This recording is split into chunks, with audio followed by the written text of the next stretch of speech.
Imagine a species with the same brain as yours, same size, same structure, same raw intelligence. Now imagine that species existing for 200,000 years without ever painting a wall, crafting a needle, or burying a loved one with flowers. That species is yours. Homo sapiens appeared roughly 300,000 years ago, but for most of that time, your ancestors made the same crude stone tools, lived in the same small bands, and left almost no trace of imagination. Then, around 70,000 years ago, something changed. Art appeared. Trade networks stretched across continents. Complex language emerged. What took so long? But here's what makes this even stranger. Your ancestors weren't stupid. Their brains were identical to yours. About 1,350 cubic centimeters of dense neural tissue shaped by millions of years of evolution. If you could transport a baby from 100,000 years ago into the modern world, that child would grow up speaking your language, using your technology, scrolling through your phone. The hardware was ready. So the mystery isn't about biology. It's about something else entirely. For 200,000 years, the most powerful brain on Earth sat idle. Not because it couldn't think, but because the conditions for thinking big hadn't arrived yet. To understand why this gap existed, you need to go back to where it all began. Around 300,000 years ago, in the grasslands and coastlines of East Africa, a new species appeared. Homo sapiens, your direct ancestor. They looked remarkably like you, tall, upright, with flat faces and high foreheads. But their world was nothing like yours. They lived in small groups of 20 to 50 people. They hunted with simple spears, and they made stone tools using a design called the Acheulean hand axe, a teardrop-shaped rock chipped into a cutting edge.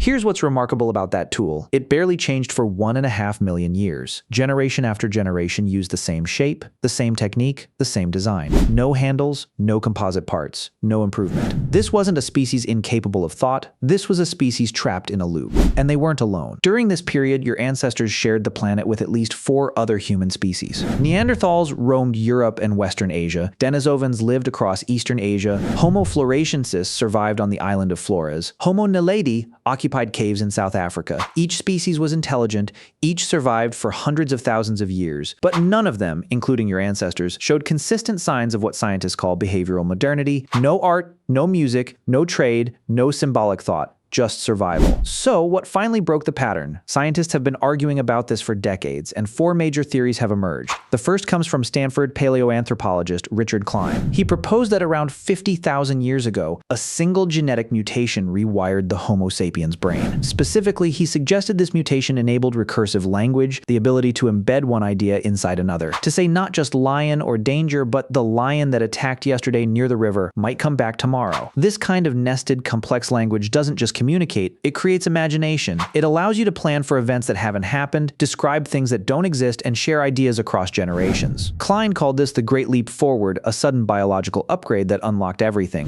But not everyone agrees. Archaeologist Sally McBrearty challenged this model head-on. She argued that behavioral modernity didn't erupt suddenly. It accumulated gradually, piece by piece, across Africa over hundreds of thousands of years. Her evidence? Shell beads found in Morocco and Israel, dated to over 100,000 years ago. Ochre pigments used for body decoration at sites across southern Africa. Bone tools from the Congo dating back 90,000 years. These are isolated, sporadic, scattered across time and geography, but they exist. If the Great Leap were real, nothing should predate it, but things do. A third theory focuses not on brains or genes, but on numbers. The population density threshold theory suggests that innovation requires a minimum number of connected minds. Below that threshold, good ideas die with their inventors. A lone genius in a band of 30 has no one to teach, no audience to impress, no network to spread the idea through. But once populations grew large enough, and critically, once groups began interacting with each other, cultural ratcheting began. Each generation could build on the last ideas, stopped dying, and started accumulating. The fourth theory looks at the environment itself. Paleoarchaeologist Curtis Marian studied Pinnacle Point, a coastal cave site in South Africa. He found evidence that between 80,000 and 60,000 years ago, extreme climate instability pushed human populations into narrow coastal refugia. These were small, resource-rich pockets along the coast where shellfish, ocean resources, and freshwater converged. The pressure was immense. Survival demanded cooperation, planning, and new foraging strategies. Marian argues this environmental crucible forced humans to innovate or die, and from that pressure, complex behavior emerged. But one discovery changed how scientists thought about all of this. In a cave on the southern coast of South Africa, archaeologist Christopher Henshilwood uncovered something extraordinary. At Blombos Cave, buried in layers of sediment dated to 73,000 years ago, his team found a small small stone flake with a deliberate crosshatch pattern drawn in red ochre.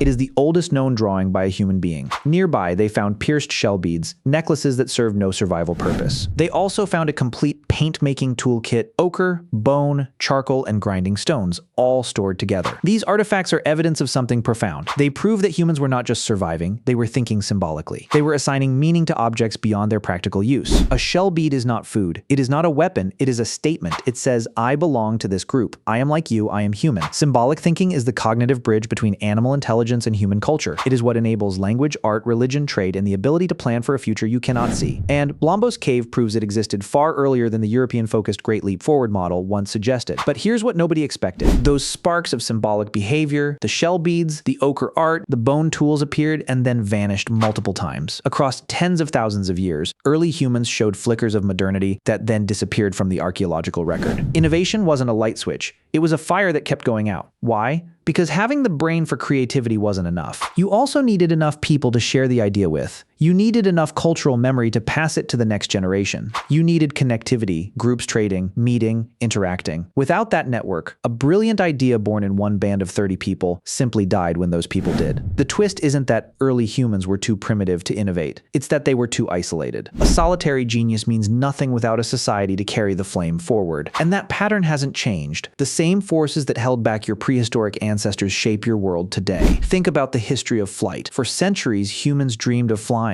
Leonardo da Vinci sketched designs in the 1400s. Dozens of inventors tried and failed across 300 years. Then, in 1903, the Wright brothers succeeded not because they were smarter than everyone who came before, but because they existed at the right moment in a web of connected knowledge. Lightweight engines, aerodynamic research, materials science. The breakthrough wasn't about genius, it was about accumulation. The same is true for computing. Charles Babbage designed a mechanical computer in the 1830s. The world wasn't ready. It took over a century for electronics, mathematics, and manufacturing to converge into the digital revolution. Innovation doesn't happen when a brilliant mind appears. It happens when a brilliant mind appears in a world that's ready for the idea. Your own capacity for breakthrough depends not on your brain alone, but on your network, your access to accumulated knowledge, and the density of minds around you willing to listen. The 200,000-year gap isn't just ancient history. It's a mirror. It reflects why some ideas catch fire and others disappear, why some societies leap forward while others remain unchanged for generations, why progress is never smooth, never guaranteed, and never just about intelligence. So the next time you look at the world your species built, the cities, the languages, the art, the science, remember what came before: 200,000 years of silence. Not because your ancestors lacked the brain, not because they lacked the will, but because the conditions weren't right. The population was too small, the groups were too isolated, the cultural memory was too fragile. Your ancestors weren't waiting, they were ready all along.